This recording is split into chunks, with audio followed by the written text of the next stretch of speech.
Muslim caucus in Parliament says the government's support for Israel in the ongoing war in Gaza is disappointing. President govt has declared that Ghana fully supports Israel. However, the UN Security Council has voted once for a humanitarian ceasefire in the besieged Gaza Strip, while abstaining on one that called for a complete ceasefire. Addressing journalists, spokesperson for the group made up of both the NDC and NPP MPs, Alhaji ABF Hussaini, indicated the government must live up to its credentials as the defender of the oppressed.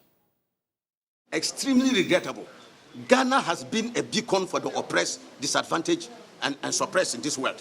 If you look at from the dawn of independence under the legendary Osagyefo Dr. Kwame Nkrumah, Ghana was a mecca for liberation movements here.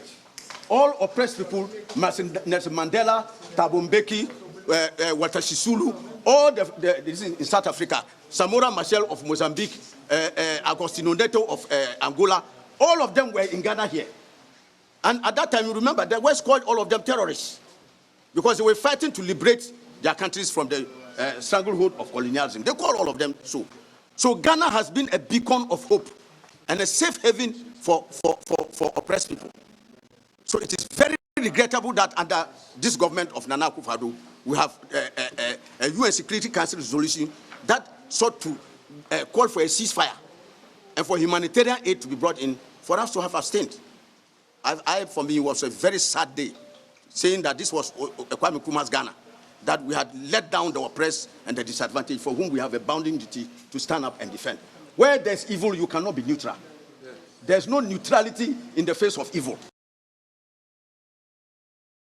And still on the story, former chairperson of the Muslim caucus, Mohammed Muntaka Mubarak, says the United Nations is failing to live up to its responsibility with its inability to end this war. The UN, unfortunately, is gradually becoming a useless body. I don't have any other better adjective to describe it.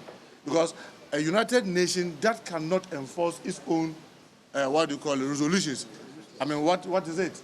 Maybe just as the World of League ended, maybe probably we should be thinking about how we should end the United Nations, because it's gradually becoming a useless organization that is incapable of doing anything. Once those superpowers, Russia, America, China, they are doing something, all others can't.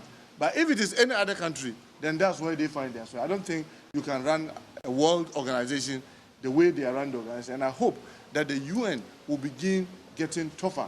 If today it becomes common that killing one group is okay, remember we are the weakest in the whole of the world. Africa, we are the weakest. Tomorrow, it could be our turn.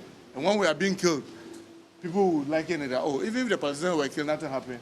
If Ghanaians are being killed, what is it? So let us all be mindful and know that this is something that must end, and it must end now.